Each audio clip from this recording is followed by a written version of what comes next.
សួស្តីបងប្អូនទាំងអស់គ្នាថ្ងៃនេះដែរគឺខ្ញុំបានត្រីស្រែចំនួន3ឥឡូវយើងដើរទៅក្រៅផ្ទះបងប្អូនទាំងអស់គ្នាយើងដើរទៅបេះស្លឹកបាសបងប្អូនណានិយាយថាស្លឹកបាសវិញគឺល្អមែនតែនត្រូវទឹកភ្លេងគឺវាលឿសមែនតែនបងប្អូនទាំងអស់គ្នា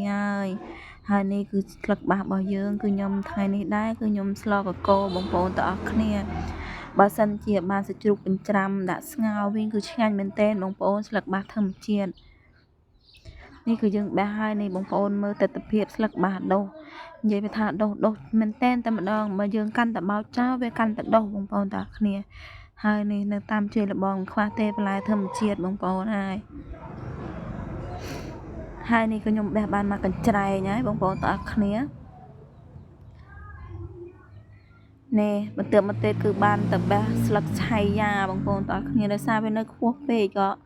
កាន់ដៃម្ខាងផងថតផងក៏និយាយពីថាពិបាកបេះមែនតែនឥឡូវតោងបេះបងប្អូនកាច់ទាំងនេះតែម្ដងកាច់ទាំងដើមតែម្ដងជមើខ្ញុំកាច់ទាំងដើមតែម្ដងដោយសារដៃម្ខាងយើងបេះប្រលេះឡក់វាអត់បានអញ្ចឹងហើយកាច់ទាំងដើមតែមិនអីតែនេះយើងកាន់តែបេះវាកាន់តែល្អបើសិនជាយើងកាប់គល់វាចោលវាលឺម្ដងទៀតគឺល្អមែនតែនបងប្អូនទាំងអស់គ្នាអានេះគឺចាប់ផ្ដើមបេះហើយនេះបេះបានមួយដៃនិយាយថាល្អមែនតែនស្លឹកវាបៃតងបងប្អូនហើយក៏មិនមែនយកទាំងអស់ដែរគឺយើងយកទៅរើសយកស្លឹកចាស់ស្លឹកខ្ចីអញ្ចឹងណាហើយនេះគឺបុកគ្រឿងហើយគ្រឿងផ្សំយើងមានត្រីស្រែហើយក៏លីងគ្រឿងហើយនឹងលហងហើយនឹងស្លឹកបាសស្លឹកម្រះបងប្អូនទាំងអស់គ្នាស្លឹកម្រះហើយស្លឹកឆៃយ៉ាហើយមានប្រហុកមួយមុខទៀតបងប្អូនប៉ុន្តែប្រហុកអត់បានដាក់ទេផ្លេចដាក់ឲ្យបងប្អូនមើលអានេះខ្ញុំចាក់ខ្លាញ់ចូលហើយបងប្អូនទាំងអស់គ្នារៀងឲ្យផ្សែងបន្តិចហើយបងអូនអើយដោយសារយើងប្រើអុសទេយើងមិនមានប្រើចក្រានកេះដូចគេទេនៅតាមស្រុកស្រែ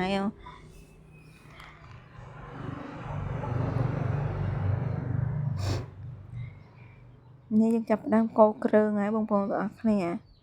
គ្រឿងយើងគឺមានរំដេងគល់ស្លឹកគ្រៃរមៀតហើយនឹងខ្ទឹមយើងបុកចូលគ្នាទៅ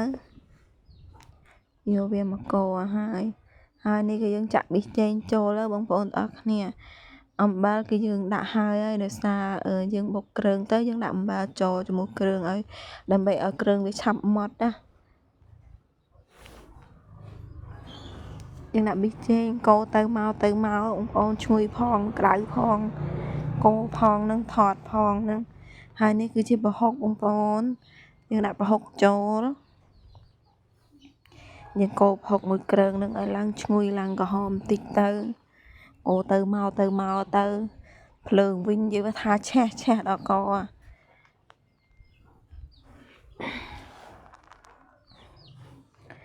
កូរទៅមកបងប្អូនប្រហុកយើងចាំឡើងម៉ត់ហើយប្រហុកធ្វើខ្លួនឯងទៀតនិយាយពីថាឆ្ងាញ់ណាស់ប្រហុកធ្វើខ្លួនឯងហើយយើងហូបអត់មានថាខ្លាចប៉ះពាល់ដល់សុខភាពទេបងប្អូននេះយើងដាក់ត្រីចូលបងប្អូនត្រីយើងគឺមានត្រីយើងគឺមានត្រីអណ្ដែងហើយនិងត្រីទុក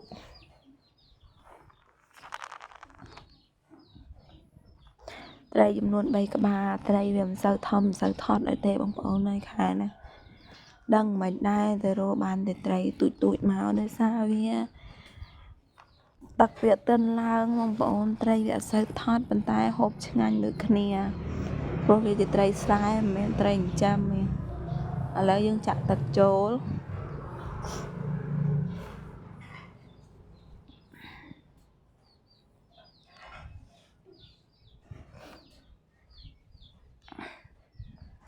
បន្ទាប់ពីចាក់ទឹកចូលហើយគ្របបានមួយសន្ទុះបងប្អូនវារៀងពុះហើយយើងក៏ចាក់ល្ហុងចូលដោយសារបន្លែល្ហុងវាយូរជាងគេអញ្ចឹងយើងដាក់បន្លែល្ហុងមុនឲ្យវាឆាប់ផុយ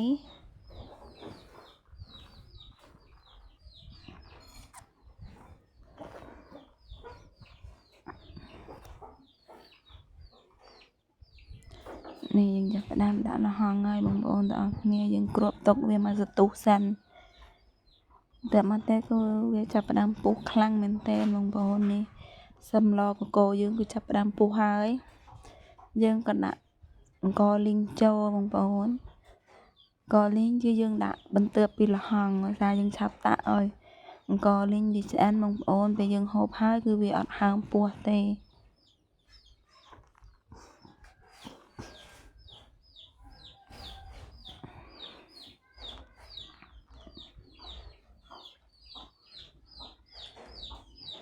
ចាប់ដើមពុះហើយយើងគ្របទុកមកសន្ទុះសិនបងប្អូន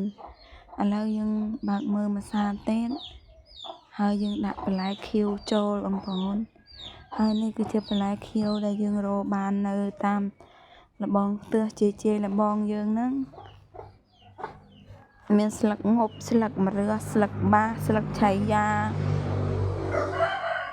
យើងដាក់លាយវាចូលគ្នាមកបងប្អូនរសជាតិឆ្ងាញ់ដោយសារស្លឹកម្រះតិចល្វីងតិចដែរបងប្អូនទាំងអស់គ្នាយើងកូរវាឲ្យសព្វទៅបងប្អូនហើយនេះគឺជាសម្លយើងបងប្អូនទាំងអស់គ្នាសម្លកកូរត្រីស្រែយើងគឺឆ្អិនហើយនេះគឺជាសម្លបាយបងប្អូនជម្រាបលា